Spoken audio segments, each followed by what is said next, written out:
Iran को मिलेंगे air defence system, और वो एयर डिफेंस सिस्टम ये वाला है जिसे मैंस पैड कहते हैं।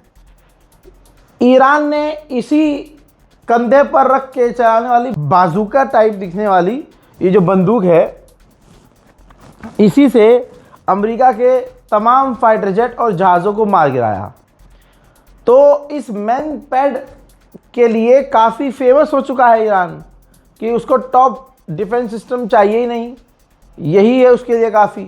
और अब यही वाले जिसे मैंस पैड कहते हैं, कंधे पर रखकर जो ये हथियार चलाने वाला है, इसको मैंस पैड कहते हैं। अब ये वाला जो एयर डिफेंस सिस्टम है पाकिस्तान भारी मात्रा में ईरान को देने वाला है अभी कुछ ही दिनों में।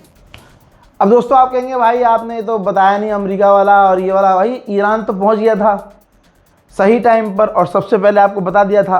अब आप इतनी जिद कर रहे हैं तो देखिए, ये देखिए अमेरिका का वाइस प्रेसिडेंट जेडी वेंस, मैंने आपसे कहा था और पहले ही सबसे पहले बता दिया था कि अमेरिका की तरफ से अमेरिका का राष्ट्रपति ही बात करेगा, क्योंकि ईरान की demand he vice president of America है कि बात करेंगे हम तो जेडी वेंस से करेंगे। पाकिस्तान का आप देखिए दिमाग, जब ईरान आया तो आसिम मुनीर जो है पूरी फ़ौज के कपड़े में मिले, और जब जेडी वेंस आया तो भैया सूट बूट टाई वाई फुल रोला, दोनों हाथ में पाकिस्तान के लड्डू। उसके बाद मेरे दोस्तों आसिम मुनीर जब उन्हें लेके आए जेडी वेंस को ऑफिशियल जगह पर, तो आसिम मुनीर के बाद मुलाकात की शहबाज शरीफ ने खुद उनसे। जी हाँ, लेकिन पाकिस्तान ने ये बराबरी ज़रूर की कि ऐसा नहीं किया कि पाकिस्तान का प्रधानमंत्री गया है बिल्कुल एयरपोर्ट की तरफ लेने, नहीं। जो लोग ईरान की डेलीगेशन को लेने गए थे वही लोग अमेरिका के वाइस प्रेसिडेंट को लेने गए थे। अब आदमी कहीं से आया है, पाकिस्तान किसी जगह गया है, तो जाते ही तो मीटिंग होगी नहीं। अभी देखिए, अभी का दिखा रहा हूँ, ये देखिए ईरान की जो डेलीगेशन आई है, पहले उन्होंने आपस में मीटिंग करना शुरू की। पहले वो आपस में मीटिंग कर रहे हैं, इसके बाद ये अमेरिका के ऑफिशियल से इनडायरेक्ट पहले मुलाकात होगी और बातचीत इनडायरेक्ट पहले होगी। यहाँ पर रिपोर्ट मेरे पास आ रही है कि पाकिस्तान ये दबाव डाल रहा है कि दोनों आमने सामने बात करें, बीच में कोई ना आए और डायरेक्ट बातचीत हो जाए। ईरानियन डेलीगेशन ने अपने ग्रुप का नाम रखा है मिनाब 168। जी हाँ, ईरान ऐसा लग रहा है कि बहुत सख्ती से बात करने वाला है और दुश्मन को जलील पे जलील कर रहा है।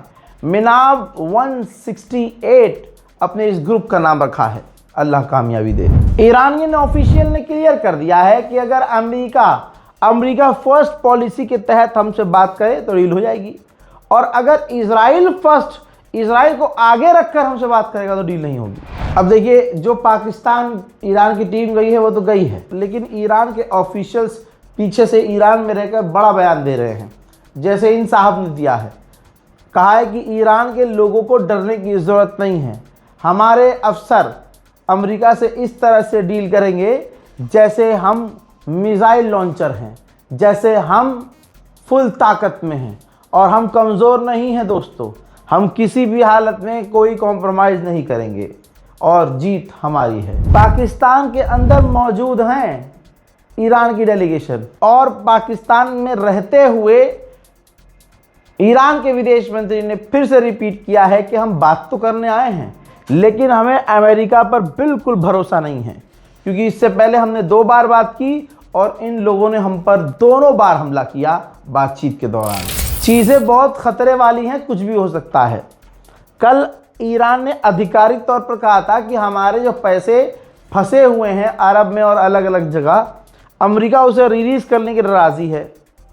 जब अमेरिका से पूछा तो अमेरिका फ्रंट पर आके कह रहा है नहीं, हम राज़ी नहीं हैं और ऐसी कोई डील नहीं हुई है।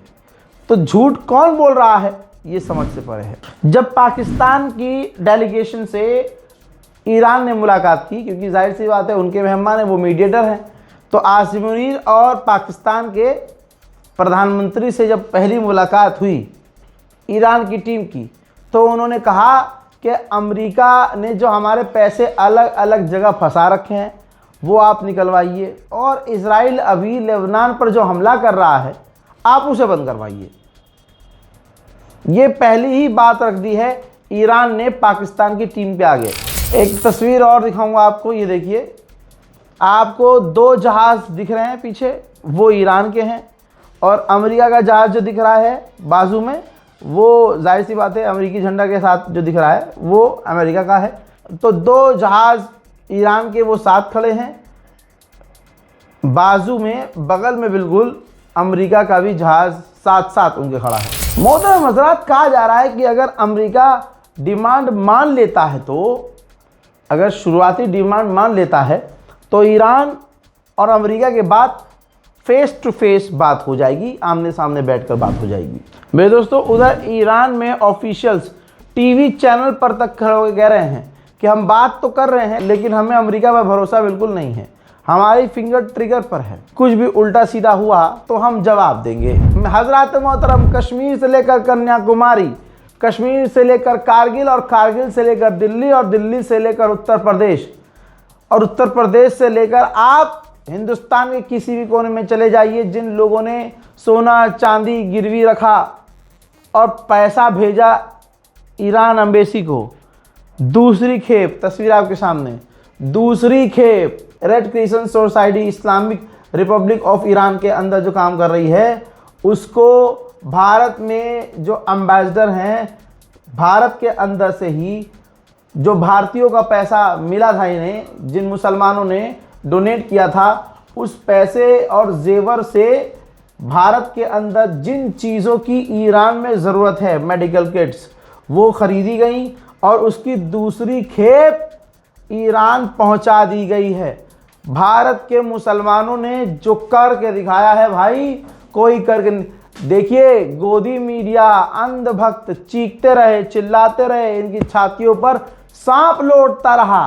मोदी सरकार चाहती नहीं थी कि मदद जाने दें, कुछ न कुछ करें, टांग अड़ाएं, लेकिन मोदी जी को पता था कि अगर यहाँ हमने मदद रोकी तो ईरान वहाँ जो रोकेगा स्ट्रेट ऑफ हॉर्मुज़ में, तो मेरे भाइयों, भाई यही करता रह जाऊँगा मैं। पहले से ही पूरी दुनिया में जलील हो चुके हैं, अभी भी हो रहे हैं दोस्तों।